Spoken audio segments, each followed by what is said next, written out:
The Kennedy Rockets are back in the postseason for the first time since 2009, taking on Southwest at Dragon Stadium tonight to kick off the high school football playoffs. The Dragons are breathing fire early from Kennedy 35-yard line. Watch the play-action pass from Nathan Gomez, who's airing out for Hippolito Salazar, all alone at the goal line. Blown coverage, great pass and catch gives the Dragons a 7-0 lead. Let's see who advances to the Class 5A Division I playoffs. It's the Dragons 27-12. Up in WIMHERLEY tonight, that's where the BOERNE Greyhounds met the Canyon Lake and Hawk. And by the way, in the 4A Division I postseason, BOERNE struggling down 7-0 in the first, facing a second and 23 from the Hawks' 48-yard line. But check out this. Quarterback Rashawn Galloway drops back, puts it up for Cam Johnson down the sideline, makes a great catch between two defenders while managing to get 1 foot in bounds of the Hawks' 17-yard line for the first down. Very next play, Galloway, feeling the pressure, takes off, slips not one, not two, but 3 tackles on his way in for the 17-yard score to tie the game at 7. Let's see who's moving on. It's BOERNE 28-21. Time now to head to Lavernia, where Rockport Fulton was facing the Hondo Owls in 4A Division II playoffs. Pirates up 34-10 in the third.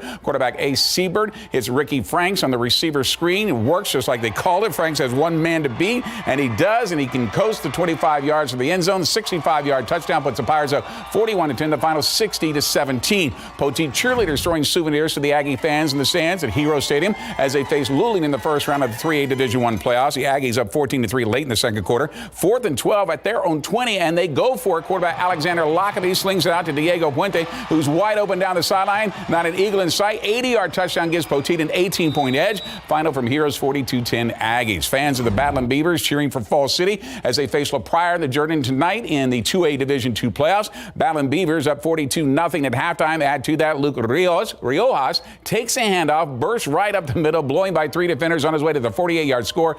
Beavers up 48-0 when we depart. Fall City advances by that same score, 48-0. Yellow Jacket cheerleaders trying to fire up their SABINAL squad in Floresville in the 2A playoffs, going up against Yorktown, who's already up 34-12 in the third. The Wildcats are clawing for more. Receiver Kalen Bearfield is coming in motion. He's going to turn into a running back as he gets the handoff. He breaks free around the far side and down the sideline he goes. He picks up a great block at the 15, allows him to jog in for the final 10 yards of the score. 41-12 Yorktown. The final from Floresville, 62-20 Yorktown. The Shiner Comanches taking that next step towards state again after finishing the regular season 10-0, facing Harper in the 2A Division I playoffs. Shiner is able to put points on the board with their defense. Drew Winsky jumps in front of the Harper receiver, and he's gone. The 30-yard pick six gives Shiner the early 7-0 lead to the big game coverage scoreboard. Check out that final and more. 76-6. Shiner advancing, still undefeated.